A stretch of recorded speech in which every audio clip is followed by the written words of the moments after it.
Whispers from beyond, secrets from the other side. Our ghost stories hold a key to the unknown. If you're drawn to the mysteries that linger in the darkness, don't miss out. Subscribe now to uncover the spectral secrets that await in every haunting tale. 15 years ago, life was simpler, but something sinister lingered beneath the surface. I was a rustic youth, navigating a world where hardship was a constant companion. I toiled relentlessly, determined to carve out a better existence. In this struggle, my younger sister found a friend in Faya. My sister's best friend became a fixture in our lives, and I, just a 4th grade boy then, didn't suspect the shadows that would soon descend. Our days were spent in innocent camaraderie, ignorant of the horrors awaiting us. An ordinary day led us to the realm of art, where our abilities diverged starkly. My skillful hand turned sketches into masterpieces with ease, while Faya's efforts mirrored a child's first strokes. Out of compassion, I offered to craft a drawing for her, one she could present to our teacher. Faya, clutching my creation, approached me with a jubilant smile that would forever be etched in my memory. The peck on my cheek and her whispered endearment, "My sunshine," ignited something new between us. Little did we know, that moment marked the inception of a bond that would soon lead us into an abyss of fear and haunting. The events that unfolded next would grip our lives in terror, unveiling a web of secrets, spectral encounters, and chilling truths. As time flowed onward, my life entered a new phase.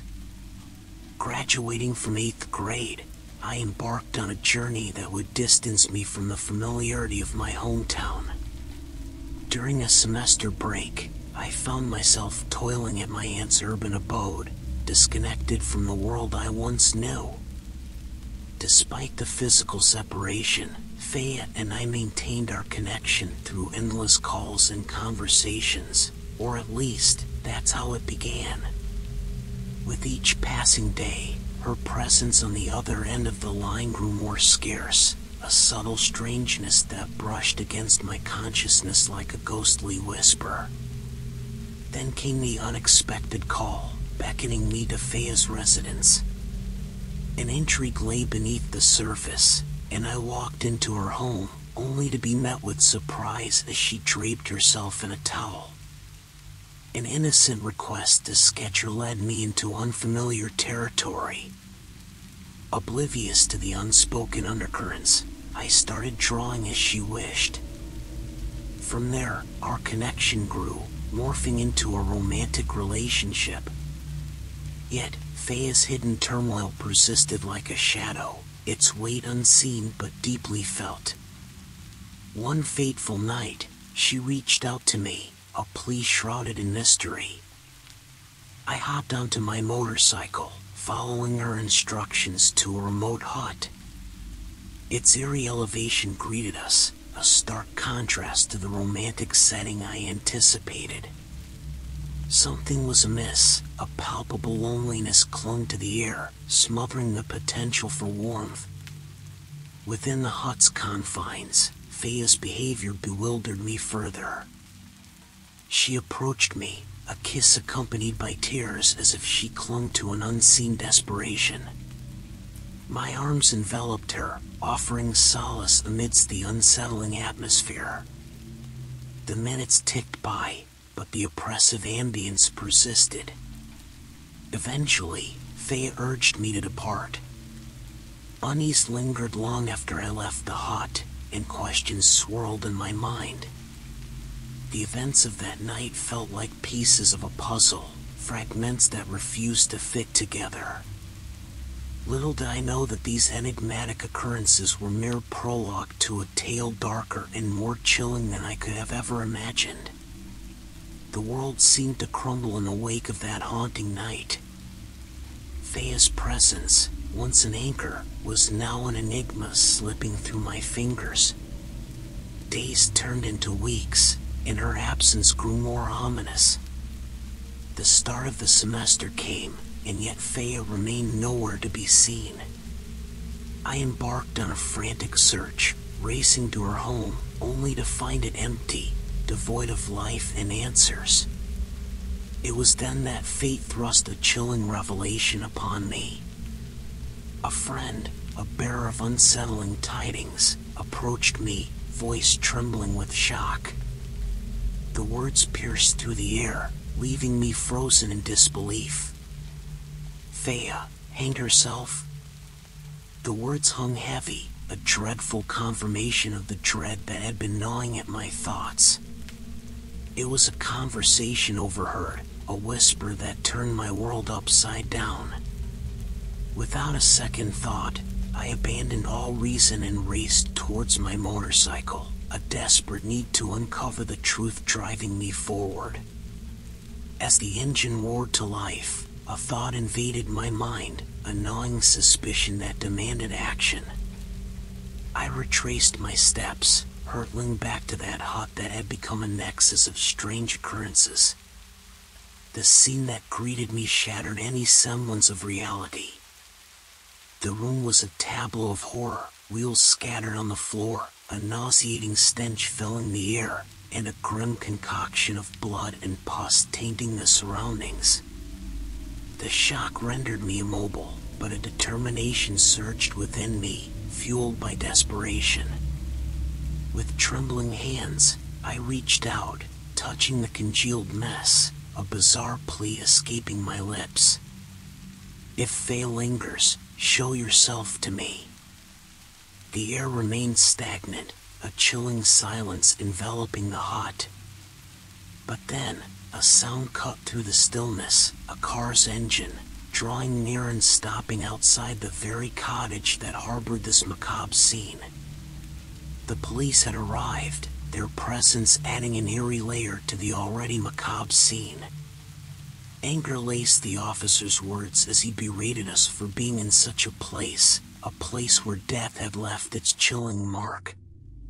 His reprimand fell heavy in the air, yet something peculiar was afoot. Abruptly, his tirade ceased, and a silence settled upon him as he stood motionless on the stairs. Confusion clawed at me, urging me to break the silence. "Officer, are you all right?" My voice rang out, a desperate plea for some semblance of understanding. His response was slow, as though roused from a trance, and he inquired about my identity and my presence. Stammering, I revealed that I was Fea's boyfriend, bound to her even in death. The police's questions ebbed and flowed, and after what felt like an eternity, they released their grip on me. An unsettling question lingered. However, why had the officer initially promised to gather more evidence, only to leave the scene with me? Upon my return from that wretched place, a heavy dread settled in my chest. I sought solace at Fea's home, a place now steeped in sorrow. Fea's grandmother, a figure of grief, enveloped me in a tearful embrace. Her silence speaks volumes. Later that evening, my parents arrived, their faces etched with condolences united in shared grief. It was then that Fea's grandmother shared the haunting narrative she had heard from the man who had stumbled upon Fea's lifeless form. The owner of the cottage, a mere passerby, had been burdened with the grisly discovery. He recounted the horrors he had witnessed, the lifeless body, the haunted atmosphere. After he reached that hut, he heard the sound of a muffled voice above the hut as if someone was upstairs in anger that someone had invaded his hut. So he walked up to the hut, but what he saw shocked him greatly. A girl was struggling with a cloth wrapped around her neck, reaching out for help. When he saw the picture, he immediately ran over to hold the body. When he reached that child, the worst smell kicked his nose. He was shocked when the lymph covered his arm, and it was as if there was something on his head. He then lifted his head up and had to face the entrails of the corpse full of his head the moment he looked up. The entrails of the corpse on top of his head fell to the ground. And what he saw was the face of the corpse that was wide-eyed, tongue sticking out, and bruised face, and said, "Uncle, help me." As the horrifying tale continued to unfold, the chilling events that transpired in that accursed hut clawed their way to the forefront. The man who had discovered Fea's lifeless form recounted a nightmarish scene that forever scarred his memory. A sound, like a malevolent knock, had echoed from above the hut, igniting his curiosity and trepidation. Climbing the stairs, his heart pounded, and what lay before him defied comprehension. A young girl, Fea, was entangled in a ghastly struggle, a cloth wound tightly around her neck, her fingers clawing at the fabric for salvation. Panic seized him, propelling him to reach out, to aid her in her final struggle. But as he touched her, a grotesque odor filled the air, and his hand recoiled in shock, as if encountering something beyond the realm of life. A viscid substance clung to him, a macabre reminder of the horror that unfolded before him. As he lifted his gaze, a scene of unparalleled horror met his eyes. The entrails of the deceased girl loomed above him, suspended by an unseen force. The ghastly image was seared into his mind, a wide-eyed face twisted in anguish, a silent plea for help echoing in his ears. The aftermath of this traumatic encounter was equally harrowing. The man's retelling of the events plunged him into a state of shock, a darkness that consumed him entirely. On the following day, a shocking sight awaited the son of the hut's owner. His own father lay unconscious in a macabre embrace with the decayed and torn remnants of Fea's head. The scene was a grotesque embodiment of despair, a tableau of death that defied all reason. Urgently, he summoned the authorities, and the police ventured into the unsettling aftermath. Their assessment was grim, exposing the sinister passage of time. Fea's life had been extinguished for days prior, yet the horror she left behind maintained an unrelenting grip, casting a shadow of terror over the lives they once knew. As we reach this point, you might think the story concludes here. However, at the MANGHOSTLORE channel, there's an intriguing twist awaiting all of you. If my true and chilling tale has captivated you so far, I encourage you to show your appreciation by hitting the like button and subscribing to my channel. Your support means the world to me. But that's not all. There's another layer to this narrative, a connection to the story you've just heard. I must admit, I hadn't planned on revealing so much. After all, this story involves my sister and Fea directly. But with my sister's consent, I feel compelled to share this continuation. So, if you're ready for more spine-tingling moments, stay tuned, and let's delve deeper into the haunting events that unfolded. Graduation marked a turning point in my life, with my sister embarking on her high school journey. On a particular day, my younger sister was engaged in a group project at a friend's house. Struggling with their workload, my parents entrusted me to take care of my sister for the day, expecting me to drop her off and pick her up later. I inquired about her expected finish time around noon. Once I dropped her off, I headed in my own direction. As the clock approached 4 p.m., it struck me that I had completely forgotten to retrieve my sister as promised. With haste, I drove to her friend's house, only to find a baffling response from her friend. I had come to pick her up, wasn't she? My heart sank, realizing something was amiss. With my phone also in my sister's possession, I rushed back to her school, borrowing a friend's phone to call her. Yet, the calls seemed futile, as if her device was turned off. In my state of panic, returning home, I hoped to find my sister safe and sound, but her absence was unsettling. Frantically, we scoured the area, a growing sense of dread creeping over us. With every passing moment, my fears intensified, driving me to report my sister's disappearance to the police. As I entered the station, I encountered the very same policeman I had crossed paths with at the hut. Trembling, I explained the situation. My sister is missing. What should I do? The officer questioned me about the circumstances, and the response was disheartening. I was told to wait 24 hours before filing a report. Walking away dejected, a surprising comment from the officer stopped me in my tracks. Is this the kid that the ghost clings to in that cottage? Confusion filled my mind.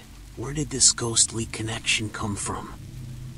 The officer then recounted a chilling tale. When he ascended the hut stairs, he was met by the sight of a girl hugging me from behind and smiling. He stood frozen, almost as if under a spell. This revelation prompted me to reconsider. Was it possible that Fea's spirit had found its way to me? As I left the police station, my mind fixated on Fea, leading me straight back to that eerie hut. The desolation of the place couldn't deter me. My sister has disappeared, Fea. I pleaded aloud as if imploring her to aid me in this desperate time of need. A gust of wind swept through the hut, carrying with it an almost ethereal response. It felt as if Fea had acknowledged my plea. Driving away from the hut, I held on to that connection, repeating the mantra in my mind, Fea, please guide me to my sister. Inexplicably, my car sputtered and died right in the middle of a railway bridge. Annoyed but determined, I descended to inspect beneath the bridge, finding nothing out of the ordinary. Returning to my motorcycle, ready to push it home, my gaze caught sight of a narrow path adjacent to the tracks. An impulse led me to follow that route. Progressing into the night, the darkness deepening, I suddenly heard the distant roar of an approaching train. The train's light illuminated something up ahead, a glimmer in the darkness. I abandoned my motorcycle and sprinted towards that light, revealing a motorcycle. Its familiarity struck me. It belonged to my neighbor. I dashed towards the area illuminated by the passing train, hoping to find my sister before the darkness swallowed her again. In the train's fleeting light, I spotted something white. It was her clothes, discarded. I rushed to the spot and was horrified to find my sister sitting there, unclothed, surrounded by her garments. Hastily, I reached out to grab her, but as I did, a force struck me, sending me crashing to the ground. I spun around, expecting to see an assailant, but there was no one in sight. Confused and alarmed, I turned back to my sister, only to find her collapsing as well, seemingly without cause. Acting swiftly, I clothed my sister and hoisted her onto the motorcycle. While lifting her, a whisper brushed against my ear. I helped. Now please send me my sunshine. The words sent shivers down my spine. My sister couldn't possibly know my secret thoughts, leaving me convinced that the voice belonged to Fea. With my sister on the motorcycle, I embarked on the journey back home, astounded that my motorcycle miraculously started. Returning home, I shared the horrifying ordeal with my father, who, as the village headman, was determined to take action. My parents set out to confront the wrongdoer, but their efforts proved futile as the perpetrator had disappeared.